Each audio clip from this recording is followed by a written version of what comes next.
Méditation du 14 juin, monde inversé. Il nous traite comme des inconnus, pourtant on nous connaît bien. Il nous considère comme des mourants et pourtant nous sommes bien vivants. Ils nous punissent mais sans nous tuer. Ils nous rendent tristes et pourtant nous sommes toujours joyeux. Ils croient que nous sommes pauvres, pourtant nous rendons les autres riches. Ils croient que nous n'avons rien, pourtant nous possédons tout. 2 Corinthiens 6, versets 9 et 10. Selon les critères du monde, le chrétien est un être étrange qui vit dans un paradoxe permanent. Il est en quelque sorte un mort-vivant, mort au monde et vivant à Dieu. Il marche sur la terre, mais son esprit est au ciel. Bien qu'il ait un code postal et un numéro de sécurité sociale, il découvre grâce à sa nouvelle naissance qu'ici n'est pas sa maison. Le chrétien nage à contre-courant du monde. L'abnégation, la douceur et la maîtrise de soi sont quelques-unes de ses qualités essentielles. Il perd pour gagner et descend pour monter. Plus il est humble, plus il est élevé. Il se réjouit des difficultés et prend plaisir à souffrir pour le Christ. Il est fort quand il est faible.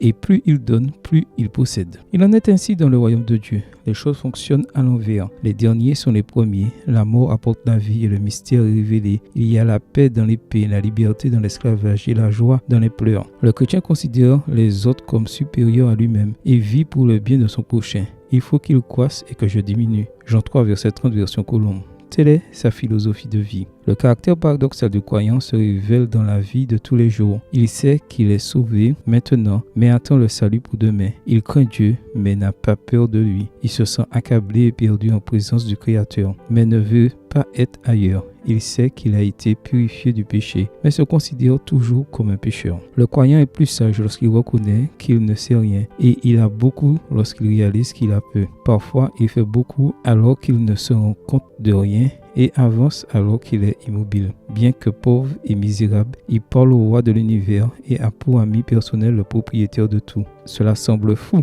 n'est-ce pas? Parler à quelqu'un que tu n'as jamais rencontré. C'est là la beauté folle de l'évangile. À la base de tout cela, il y a le plus grand des paradoxes, le Dieu éternel qui s'est fait chair et qui est mort pour sauver ceux qui ne le méritaient pas. Bien sûr, c'est une folie pour ceux qui périssent. 1 Corinthiens 1, verset 18. T'es-tu habitué au paradoxe de la vie chrétienne? Pourrais-tu dire comme l'apôtre Paul que ta vie est le Christ et que mourir avec lui est un gain? Voir Philippiens 1, verset 21.